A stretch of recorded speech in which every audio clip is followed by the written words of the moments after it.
क्या लग रहा है कि छः चरणों का चुनाव हो चुका है, मोदी जी जैसे भाई साहब ने कहा कि पूर्ण बहुमत से आ चुके हैं, लास्ट चरण बाकी है, क्या लग रहा है कि मोदी लहर अभी भी है? अभी कोई भविष्यवाणी तो कहा नहीं जाता और लोग ऊपर से तो आए नहीं हैं कि बता देंगे। और ईवीएम में सब बंद है। अच्छा। तो अब ईवीएम खुलेगी 4 तारीख को। अच्छा। और फिर पता चलेगा। अच्छा, किसकी ईवीएम में भाग्य बंद है या फिर कुछ और बंद है? ईवीएम में वोट बंद है, भाग्य नहीं बंद होता है। अच्छा। प्रत्याशियों के भाग्य ही बंद होते हैं। नहीं, वोट बंद होते हैं। कहा भी जाता है, लेकिन वोट नहीं, भाग्य बंद होता तो मोदी जी पहले ही भाग उसको डाल देते। चलिए मान लिया, चलिए भाग्यवान कौन है यहाँ। तो वोट बंद होता है, जब खुलेगी तो पता चलेगा कि किसका बहुमत आया। लेकिन आप भी पढ़े लिखे हैं, पत्रकारिता में अच्छी बात है। देखिए, भारत में युवा ज़्यादा रहता है, हमारा युवा ज़्यादा है, उस पर चर्चा होनी चाहिए। जैसे रोजगार, स्वास्थ्य। पूर्वांचल की हम बात करते हैं, पूर्वांचल में एक यूनिवर्सिटी हम लोगों के यहाँ BHU है, IIT भी है। आप एक बार वहाँ भी जाइएगा इधर चुनाव के बाद। वहाँ एक गुजरात से आ गए हैं VC, उन बच्चों की पीड़ा रखिएगा, पढ़ाई लिखाई। स्कूल हमारे यहाँ हाईटेक होनी चाहिए। जनता को देखिए, पढ़ाई, दवाई, सड़क। हमारे देश में पानी की कमी नहीं है, हमारे देश में खाने की कमी नहीं है कि खाने के लिए वो ज़माना था, अब बहुत कुछ हो गया है। जब 1 बीघा में 2 किलो 5 किलो होता था, अब 1 बीघा में 10 किलो 10 कुंटल होता है।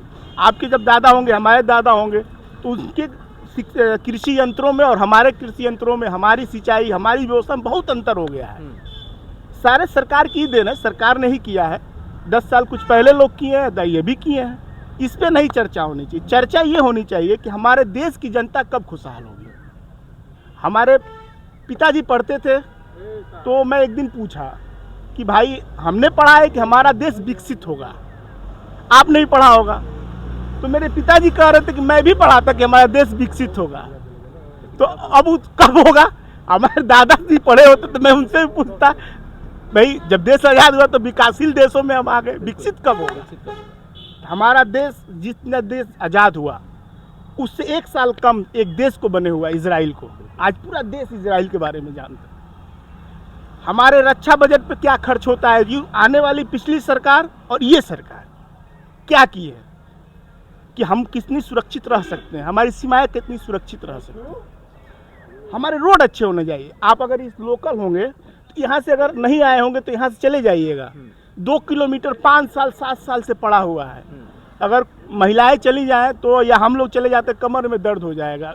वो चला खाता है आदमी इधर से उधर। हमारे यहाँ के इसके पहले भी विधायक थे बीजेपी के, अब भी विधायक बीजेपी के हैं।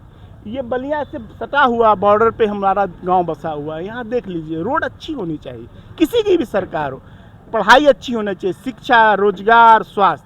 अब रोजगार का मामला है, देखिए आप भी पढ़े होंगे, हम लोग भी पढ़े हैं। अब मान लीजिए कोई लड़का तैयारी करता है सीटेट का, RO का, या अन्य चीज़ों का, जो भी हो, और खूब मेहनत से वो पढ़ के और एग्ज़ाम देता है। जैसे पता चलता है कि पेपर आउट हो गया, क्या दिल पे बीतेगी बताइए? इस बात को सिर्फ वो लड़का समझ सकता है, उसके माँ बाप समझ सकते हैं। समझ सकते हैं। इस पर कठोर होनी चाहिए, कानून कठोर होना चाहिए। अब आप पढ़ाई के लिए बता दें, अभी कोई भी गार्जियन, हम लोग भी 250-300 रुपया लेकर सिवली में गए तो पढ़े, 250-300 हम लोगों को मिलता था। अगर हम पढ़ लिए, लिख लिए, रोजगार न मिले तो उस पर हम, मान लीजिए हम अपनी व्यक्तिगत बात लीजिए, अन्य भी जो युवा हैं जिनके यहाँ माँ बाप पढ़ा लिखा कम रहा, किसी तरह बच्चे को पढ़ाया, उनको रोजगार मिलना चाहिए। लेकिन रोजगार का ग्राफ इस सरकार में, आप खुद मीडिया वाले हैं, कहीं भी गिरा कर सकते हैं, कहाँ पहुँच गया है। हम खाद्यान्न की बात करते ही नहीं। खाद्यान्न नहीं मिलेगा तभी हमारे देश के लोग जी लेंगे। हमारी जो कृषि है बहुत आगे चली गई है, हमारे देश की कृषि बहुत आगे चली गई है। हमारे पास खेत नहीं तो हम बटाई बो लेते हैं, हमारा काम चल जाता है। लेकिन जिसका काम नहीं चलना है, रोजगार, शिक्षा और दवाई। अब बताइए, आज के डेट में सबसे ज़्यादा कैंसर के रोग आ रहे हैं। पहले गांव-गांव में घुमा जाता है कि अरे भाई हो गांव में मिला था, हो गांव में मिला था। आज हर गांव में 2-3 ठो मिल रहे हैं। कोई अरे क्या हुआ, अरे तो उनके तो कैंसर हो गया है। पूरा भारत के लोग या भारत की, इस पर कोई ध्यान ही नहीं दे रहा है कि इसकी दवा, इसकी भी इजाद किया जाए। फालतू अन्य चीज़ों पे उलझे हुए हैं। अरे भैया पहले आदमी को तो बचा लो, आदमी नहीं रहेगा तो देश कहाँ रहेगा। सरकार कहाँ उलझी है? सरकार तमाम चीजों पे उलझ गई, कभी यहाँ कभी वहाँ कभी वहाँ, कुछ समझ ही में नहीं आ रही है। अरे क्या लग रहा है परिवर्तन होगा इस बार? देखिए अब वो परिवर्तन होना ना होना जनता मूड बना चुकी होगी, वो सब 4 तारीख को पता चल जाएगा। आपकी इरादे क्या कहते हैं, आपके अनुभव क्या कहते हैं? नहीं, मैं राजनीतिक विश्लेषण नहीं हूँ कि मैं कहूँ। माहौल तो बता सकते हैं ना थोड़ा। नहीं, माहौल कांटे की लड़ाई है, और अगले बार पिछले जो चुनाव गए हैं उसमें और इस चुनाव में जनता होशियार है, पार्टी नेता नहीं होशियार है। हाँ, जनता इस चुनाव में होशियार है। मतलब जनता चुनाव लड़ रही है, चुपचाप पड़ी हुई है, किसी को कुछ कहना सुनना नहीं है। हाँ, इस साल इस बार के चुनाव में आप भी अनुभव किए होंगे, जनता चुपचाप पड़ी हुई है। वो जाएगी, 1 तारीख को लास्ट चरण है, वोट देगी, और उसके बाद जब 4 को रिजल्ट आएगा तो पता चलेगा कौन चुनाव जीता कौन है। लेकिन जो जीते, किसी की भी सरकार हो, या फिर इंडिया गठबंधन की सरकार हो, या फिर कांग्रेस या एनडीए की सरकार हो, मतलब बीजेपी और एनडीए मिलकर बनाए, या फिर तीसरी मोर्चा भी बने, कोई भी सरकार हो, लेकिन सारे सरकार के लोगों को शिक्षा, रोजगार, दवाई, पढ़ाई लिखाई जो भी हो, सब पे ध्यान देने की जरूरत है। और छोटे जो सड़कें हैं, हम हाईवे बना लेते हैं तमाम, ठीक है, हमारा देश विकसित होगा, हमारा प्रदेश विकसित होगा, लेकिन हाईवे पे गरीब 80% नहीं चलता।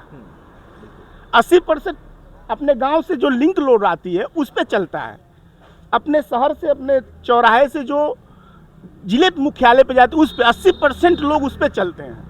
हाईवे पे 20% लोग चलते हैं, कभी कभी भी जाता है। अच्छी बात है, हाईवे बननी चाहिए, देश विकास करना चाहिए। हम चांद पे भी गए हैं, चांद का भी मान लीजिए सपना हम देख रहे हैं, लेकिन इस पे भी ध्यान देना है कि हमारे गांव की सड़कें कैसी हों, हमारे जो मुख्यालय जोड़ रहे हैं उनकी भी सड़कें अच्छी होनी चाहिए। घोसी का माहौल की बात अगर की जाए तो घोसी में 3 प्रत्याशी फाइट में हैं।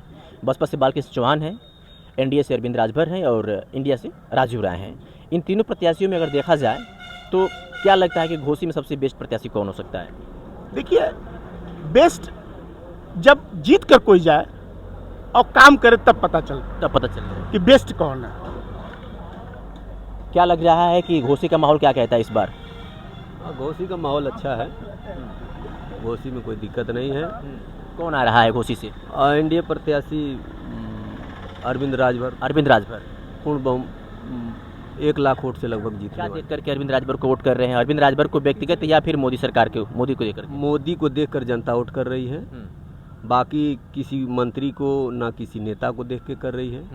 मोदी जी ने कहा है कि हमको हमारे सीधे खाते में वोट जाएगा। अच्छा, आप वोट करोगे चाहे छड़ी में करो या फूल में करो, सीधे मोदी जी के खाते में जाएगा। मोदी जी का जो 10 साल का कार्यकाल रहा है कैसा रहा है? बहुत अच्छा रहा है। महंगाई वगैरह की बात से जीना सबसे अच्छी चीज़ है। अच्छा, जिस सरकार में सम्मान मिले उसी सरकार को जनता चाहती है कि रहे। अच्छा, बाकी महंगाई और बेरोजगारी तो हर सरकार में रही है, ऐसी बात नहीं है। अच्छा, अभी भी सर्वे करा दिया जाए तो बहुत ऐसा घर है, बहुत ऐसा गांव है जिसमें एक भी सर्विस वाले नहीं मिलेंगे। अच्छा, आज़ादी से आज तक अगर सर्वे करा दिया जाए गांव में तो बहुत ऐसा परिवार है जो सरकारी सर्विस से बहुत कोसों दूर है। चंद्रमा जितना दूर है उतना दूर उस परिवार के सदस्य सरकारी। अभी तो मान लीजिए कि बहुत ऐसे गांव थे जो बैंक नहीं देखे थे, वह परिवार बैंक का दरवाज़ा नहीं देखा और विदा हो गया। जनधन योजना के तहत उन्होंने बैंक भी देख लिया। बैंक भी देख लिया, उनके खाते में कुछ पैसे आ गए। ये मोदी जी की देन है। बेरोजगारी को लेकर व्यक्ति हैं, क्या कह रहे हैं? मोदी जी अवतारिक व्यक्ति हैं। अवतारिक व्यक्ति? हाँ। अच्छा, उनको अब कुछ भी कहा जाए वो कम होगा। हाँ, चलिए, क्या नाम हुआ आपका? राम। क्या लग रहा है किसकी सरकार बन रही है इस बार? मोदी जी की। क्या अच्छा लगता है मोदी जी का? मोदी जी का जो भी काम करते हैं जनता के लिए बढ़िया करते हैं। अच्छा, महंगाई है? नहीं, महंगाई तो सब में रहता है। अच्छा, महंगाई सब में रहता है। हाँ। तो इस बार मोदी जी को वोट देना है? हाँ, छड़ी को। हाँ। क्या बात है। किसका माहौल है भैया यहाँ पे? देखिए, मैं राजनीति के बारे में कुछ जानता नहीं हूँ। केंद्र में 10 साल मोदी की सरकार कैसे चली है? मोदी की सरकार रही है तो अब 10 साल चली है तो ठीक ही है। ठीक है, चलिए। क्या लगता है इस बार फिर आएंगे? अब ऐसे तो लग रहा है कि वही आएंगे। चलिए, तो रामपुर बिलौली से ये रिपोर्ट देख रहे थे आप। हमने यहाँ पे तमाम लोगों से बातचीत किया। समझने और जानने का प्रयास किया कि आखिर यहाँ के लोग किस मुद्दे को लेकर के इस बार से केंद्र में सरकार बना रहे हैं और घोसी का सांसद किसको बना रहे हैं। तमाम लोगों से हमने बातचीत की। बातों को लेकर के आप क्या सोचते हैं, कमेंट करके बताइएगा। बहुत बहुत शुक्रिया।